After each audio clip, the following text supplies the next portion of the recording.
निंदा बनाम समीक्षा। ग्रीष्म ऋतु थी। साय के 5 बजे थे। दिन छिपने में अभी लगभग 2.5 घंटे शेष थे। धूप भी कम न हुई थी और लू के थपेड़े अपने यौन पर थे। सो ऐसे में आस पड़ोस के लोग प्रायः कुल्लर की ठंडी हवा में घरों में ही बने रहते हैं। बाजार या पड़ोस में जाने के लिए वे दिन छिपने की प्रतीक्षा में रहते हैं। ऐसे में जब किसी ने दरवाजा खटखटाया तब यही सोचना पड़ा कि कौन अपने आराम को छोड़कर लू के थपेड़े खाता हुआ यहाँ तक आया है। दरवाजा खोला तो सामने पड़ोस के गुप्ता जी सपत्नीक हाथ जोड़े बड़े खीसे निपोर रहे थे। मैंने तुरंत हाथ जोड़कर उनका अभिवादन किया, आदर सहित भीतर लाया। ठंडा पानी और बाद में चाय पानी सब हुआ। मैं उनके ऐसे समय पर पधारने चकित था। फिर उन्होंने अपने आने का कोई कारण भी नहीं बताया। बातें चलती रही। मैं जिस कार्य में लगा हुआ था उसे अधूरा छोड़कर उनकी अनर्गल बातों में रस लेने का दिखावा करता रहा। छोटी मोटी बातों की भूमिका बनाते हुए वे प्रगाढ़ निंदा रस के आनंद की ओर अग्रसर हुए। न जाने किस किस पर उन्होंने अपने विषैले शब्दों के तीर छोड़े। मेरे पास इसके अतिरिक्त कोई चारा न था कि मैं उनकी बातों के लिए सिर हिलाकर अपनी सहमति देता रहूं, जिससे दुआ सलाम बनी रहे। उन्होंने आस पड़ोस सहित अपने किराएदार तक के लिए बहुत कुछ कहा। मुझे लगा कि यह बोझ उतारने के लिए ही ये यहाँ आए थे। जब उनका मन हल्का हो गया तो उन्होंने विदा ली। यहाँ इस सब वृतांत की आवश्यकता इसलिए पड़ी कि कुछ दिनों बाद मेरे कानों में एक विपरीत समाचार पड़ा। जिन लोगों के विरुद्ध गुप्ता जी ने विष उड़ेला था, उनमें से एक को उन्होंने मेरा हवाला देते हुए बताया कि एक दिन हम उनके यहाँ गए। वे तो आपके विषय में बहुत कुछ बातें कह रहे थे। इसमें और भी कुछ जोड़ा घटाया गया। स्वयं वह व्यक्ति मुझे यह सब बता रहा था। मैंने उससे नहीं पूछा कि ऐसा सुनने पर उसकी क्या प्रतिक्रिया हुई, परंतु मैं यह अवश्य समझ पाया कि निंदा रूपी मद्य का पान करने का जिसे व्यसन हो गया हो, वह ऐसा ही करता होगा जैसा गुप्ता जी सपत्नीक करते हैं। अपनी इच्छा से लोगों पर मनचाहा कीचड़ उछाला और फिर कहीं और जोड़ घटा करके निष्पक्षता प्रकट करते रहे। इसका अर्थ हुआ कि गुप्ता जी ने किसी के विषय में कुछ नहीं कहा, बल्कि उन्हें घर बुलाकर लोगों ने निंदा रस पीने को विवश किया और वे उसकी कड़वाहट यहाँ वहाँ वमन करते घूम रहे हैं। निंदा उन अनर्गल बातों का पुलिंदा होता है जिसे कोई व्यक्ति किसी के विरुद्ध उसके अनुपस्थित में अवसर पाते ही खोलकर पढ़ने लगता है। ऐसा कार्य घोर ईर्ष्यालु लोग किया करते हैं। वे ईर्ष्यावश ऐसे व्यक्ति के विरुद्ध कुछ और करने में असमर्थ होते हैं। सो कुछ लोगों को अपना हितैषी मान यह पीड़ा सुनाते फिरते हैं। उनसे किसी प्रकार भी बात आप कीजिए, वे घुमा फिराकर निंदा रूपी विष का वमन कर ही डालते हैं। ऐसे लोग जब किसी की निंदा कर रहे होते हैं तब आप उनकी मुख मुद्रा और हाव भाव देखिए, सब कुछ कितना विचलित कर देता है। क्या जो कुछ किसी के विषय में विपरीत रूप में कहा जाए वह निंदा ही है? ऐसा नहीं है। किसी के गुण दोष का बखान करना समाज में कोई नई बात नहीं है। जहाँ 4 आदमी बैठते हैं, कोई भी विषय बातचीत का रूप ले लेता है।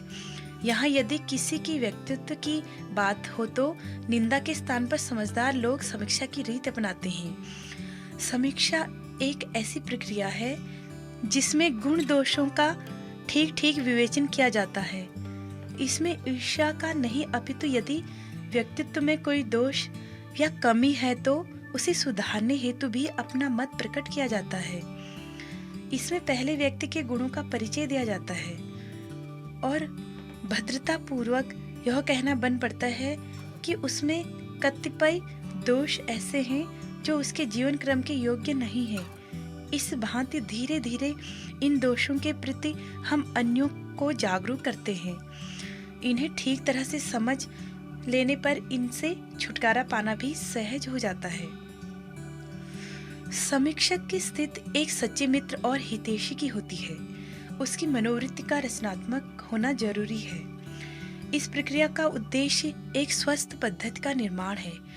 रचनात्मक और उद्देश्यपूर्ण होने के अतिरिक्त जिस एक अन्य बात के लिए इसकी महत्ता है, वह है समीक्षक का स्वयं उन दोषों से परे होना, उनसे मुक्त होना।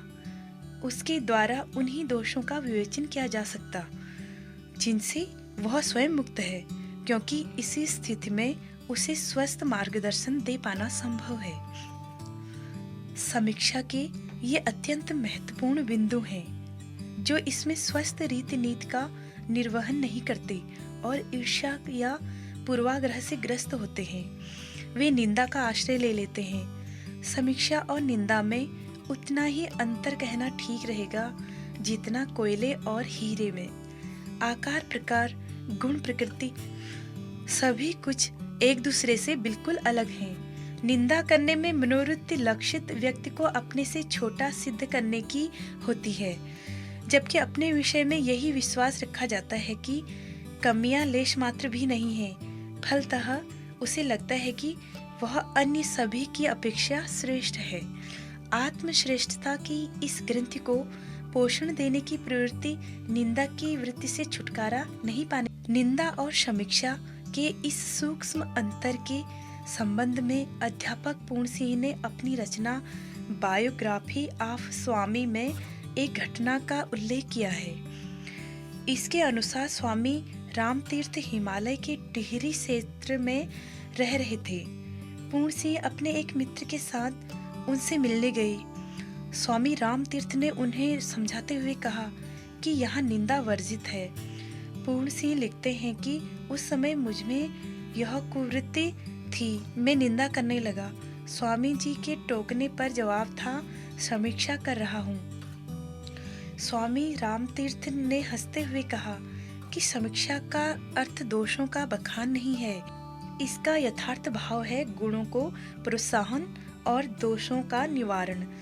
निंदक दूसरों की कितनी हानि करेगा, इसका ठीक आकलन तो परिस्थितियों के अनुसार संभव है, पर वह स्वयं अपनी मानसिकता पर कुठाराघात किया करता है। मनोवैज्ञानिक कहते हैं कि वाणी से लगातार दोषों के वर्णन के द्वारा हम मन की गहराइयों में इन्हें अंकित करते हैं। यह एक सहज प्रक्रिया है, क्योंकि वाणी से इन्हें बोलने पर पहले सुनने वाले हम स्वयं होंगे। यदि लगातार इन पर चर्चा की जाए तो समूची मानसिकता में कलुष घुलता जाता है। धीरे धीरे चिंतन की यह विकृति समूचे जीवन क्रम को दोषपूर्ण बनाती है। धर्मशास्त्रों के सूत्र स्पष्टतया कल्याणकारी वचनों को बोलने तथा मन और वाणी की अविच्छिन्नता को प्रतिपादित करते हैं। इसके बाद भी हम सभी के जीवन में कुछ न कुछ निंदा की वृत्ति घुली हुई है। रामचरितमानस की यह उक्ति सर्वविदित है, सिया राम मैं सब जग जानी, करहूं प्रणाम जोरी जुग पाणी। जब समस्त जग में हर कण में सियाराम के होने की बात है, तब निंदा किसकी की जाती है? वास्तव में यह तो निंदकों से पूछिए। इसका रस ही कुछ और है। इसका पूर्णतया निष्कासन भी तुरंत संभव नहीं है। इसके लिए एक ही सरल व सार्वजनीय उपाय है, निंदा का समीक्षा में परिवर्तन। इसमें औचित्यपूर्ण यही है कि प्रारंभ में समीक्षा का क्षेत्र दूसरों का जीवन क्रम न होकर स्वयं का जीवन व अपने ही क्रियाकलापों को बनाया जाए। इसकी शुरुआत व्यवहारिक गतिविधियों से करनी होगी। गुण और दोषों की कुछ न कुछ मात्रा सभी में होती है। पूर्णतया गुणविहीन अथवा दोषविहीन शायद ही कोई और, अथवा कम या अधिक अनुपात में ये दोनों तत्व हमारे जीवन में समाये रहते हैं। तटस्थ भाव अपनाकर पहले गुणों को देखा जाए, उनके प्रति आदर भाव जगाया जाए, पश्चात उन्हीं गुणों के प्रकाश से दोषों को खोज निकालने का प्रयास करें। इस तरह दोषों से सहज विरक्त हो सकेगी। जिसे स्वच्छ वस्त्रों का महत्व विदित है, वह अपने वस्त्रों पर तनिक भी गंदगी को सहज रूप में नहीं ले सकता। उसे तुरंत दूर करके ही चित्त को शांति मिलती है। ठीक ऐसी ही स्थिति आत्मसमीक्षक की है। जब उसे अपने जीवन में गुणों और उनके महत्व का पता चलता है, दोष, दुर्गुण, बुराइयां असहनीय लगने लगती हैं। इन्हें जिस किसी तरह बाहर निकाल देने में ही कल्याण दिखाई पड़ता है। आत्म समीक्षा के पथ पर बढ़ते हुए कदम उसे समीक्षक की योग्यता प्रदान करते हैं।